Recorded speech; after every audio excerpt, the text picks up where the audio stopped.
ఆడుకుంటుంటే మా అబ్బాయి ఇప్పుడు మా పిల్లలు ఉన్నారు, వేరే వాళ్ళ పిల్లలు ఉన్నారు, ఇప్పుడు చనిపోయిన పిల్లవాడు ఉన్నాడు, అందరు ఉన్నారు. ఆడుకుంటుంటే మా పిల్లోడు వచ్చి ఇట్లా డాడీ పిల్లోడు పడిపోయినట్టు అంటే నేను ఊరికి వెళ్ళాను సార్. చూస్తే ఇట్లా జొల్లు కలుపుకొని పడిపోతున్నాడు. మత్తు వస్తుంది అంటానని అన్నారు.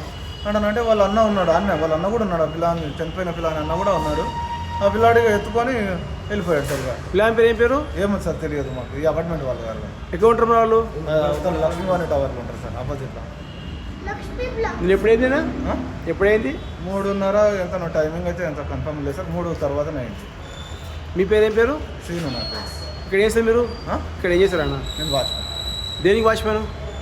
అంటే అపార్ట్మెంట్ సార్, ఇది అపార్ట్మెంటే కదా. ఏం పేరు దీని పేరు? లక్ష్మీవాణి టవర్. ఓకే.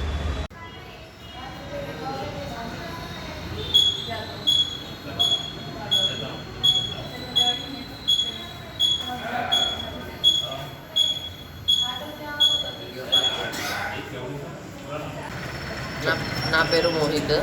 నా దోస్తుల కాడికి వెళ్తే నేను పతంగ ఎగరపడానికి నా తమ్ముడు వచ్చి అక్కడ ముందు వెళ్తే పెంట్ హౌస్ దగ్గరికి ఆ ఏసీ ఉంది.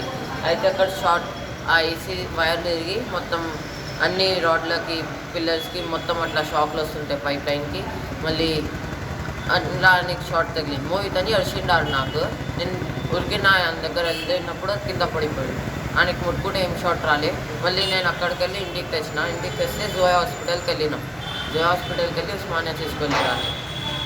అయితే ఈ బిల్డింగ్లో ఇట్లా అయింది. ఏం చదువుకుంటుంది మీ తమ్ముడు? నా తమ్ముడు ఫస్ట్ క్లాస్. ఏం పేరు? ధనీష్ పేరు. నిన్న అత్తాపూర్ పోలీస్ స్టేషన్ పరిధిలో మన తేజస్వి నగర్ కాలనీ ఎన్ఎంగూడ దగ్గర శ్రీ వాణి టవర్స్ అపార్ట్మెంట్స్ పైన ఒక అబ్బాయి తనిష్క్ అనేటువంటి అబ్బాయి 11 ఇయర్స్ ఆడుకోవడానికి అతను వాళ్ళ బ్రదర్ మోహిత్ 15 ఇయర్స్ ఇద్దరు కలిసి ఆ బిల్డింగ్ పైన ఆడుకోవడానికి వెళ్ళడం జరిగింది. ఆ క్రమంలో ఆడుకునే క్రమంలో అక్కడ ఒక కరెంట్ వైర్ దాంతో షాక్ కొట్టి అక్కడే అపస్మార స్థితిలోకి వెళ్ళినాడని చెప్పేసి ఇమ్మీడియట్లీగా జాయ్ హాస్పిటల్కి తీసుకెళ్లారు. ఆ జాయ్ హాస్పిటల్ తీసుకెళ్ళిన తర్వాత అక్కడ తెలిసింది ఏంటంటే బ్రాడ్ డెడ్ అని చెప్పేసి తెలిసినది. వెంటనే వాళ్ళ బాబాయ్ అభిషేక్ అనే అతను వచ్చి మాకు కంప్లైంట్ ఇవ్వడం జరిగింది. ఆ కంప్లైంట్ మీద కేసు రిజిస్టర్ చేసినాము. తర్వాత అబ్బాయిని పోస్ట్మార్టం నిమిత్తము ఉస్మానియా హాస్పిటల్కి పంపడం జరిగింది. సో అక్కడ ఉన్నటువంటి ఈ షార్ట్ సర్క్యూట్ తోటి ఆ అబ్బాయి ఈ విధంగా మృతి చెందాడని చెప్పేసి ప్రాథమికంగా విచారణలో తెలిసింది. సో దాని ప్రకారంగా మేము ఫర్దర్గా ఇన్వెస్టిగేషన్ చేస్తూ ఉన్నాం.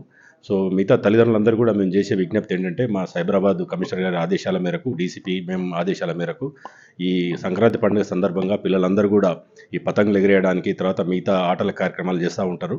తల్లిదండ్రులు కూడా జాగ్రత్తగా వాళ్ళ వెంట ఉండి ఎలాంటి అవాంఛనీయ సంఘటనలు జరగకుండా చూసుకోవాలని చెప్పేసి అందరూ కూడా నేను విజ్ఞప్తి చేస్తూ ఉన్నాను.